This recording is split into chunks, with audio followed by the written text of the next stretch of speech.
मध्य प्रदेश के राजगढ़ जिले के ब्यावरा शहर में उस वक्त भावनाओं का सैलाब उमड़ पड़ा जब एक 70 वर्षीय महिला गीताबाई सेन 35 साल बाद अचानक अपने घर लौटी। वो भी तब जब उनके परिवार ने उन्हें मृत मानकर इलाहाबाद यानी प्रयागराज में उनका पिंडदान तक कर दिया था। करीब 35 साल पहले गीताबाई अपने मायके शाजापुर जिले के काली पीपल तहसील के खोखरा गांव गई थी। तभी से उनका कोई सुराग नहीं मिला। मानसिक स्थिति ठीक नहीं होने के कारण ये अचानक गायब हो गई। परिजनों ने सालों तलाश किया, लेकिन जब कोई सूचना नहीं मिली तो मजबूर होकर लगभग 5 साल पहले परिवार ने उन्हें मृत मान लिया और प्रयागराज जाकर पिंडदान कर दिया। इसके बाद हर साल श्राद्ध पक्ष की नवमी को उनकी तस्वीर पर फूल माला चढ़ाकर श्राद्ध किए जाने लगे।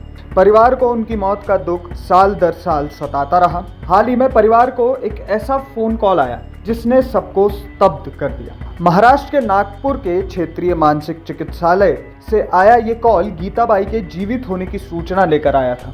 वहां की समाज सेवा अधीक्षक कुंडा बिड़कर ने जानकारी दी कि गीताबाई को कोर्ट के आदेश पर हॉस्पिटल में भर्ती किया गया था। उन्हें अपनी पहचान और घर का पता बिल्कुल याद नहीं था। बायोमेट्रिक से भी कोई जानकारी नहीं मिली, लेकिन हार न मानते हुए 19 महीनों तक लगातार प्रयास कर महाराष्ट्र और मध्य प्रदेश के कई गांवों और पुलिस थानों, सरपंचों और दुकानदारों से संपर्क कर आखिरकार ब्यावरा के बारे में जानकारी मिली। हम तो जब से ढूंढ रहे हैं, गई जब से। कितने साल हो गए? अब 35 साल हो गए। पिंडदान सब कर दिया था हमने, इसका पिंडदान कर दिया, वहाँ जाके कर आए, इसकी फोटो पे माला चढ़ा दी। अब ये सब वो देखते हैं अपन, या वो तो पूजन करते हैं। अब ये तो अभी मालूम पड़ी है हमें। 8-10 दिन ही हो गए इसमें। जब उसे ले भी आए तब भी बताया उनने। नागपुर से मिली? नागपुर से मिली।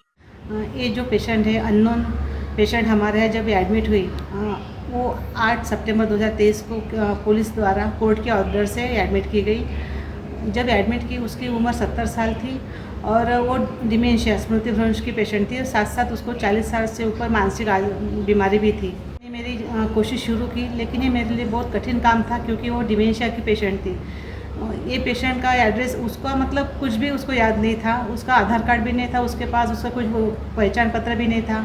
हमने बायोमेट्रिक की लेकिन वो भी असफल रही, तो बहुत बड़ा चैलेंज था मेरे लिए। फिर मैंने 19 महीने लगे मुझे उसका एड्रेस ट्रेस करने के लिए, उसके रिलेटिव ढूंढने के लिए।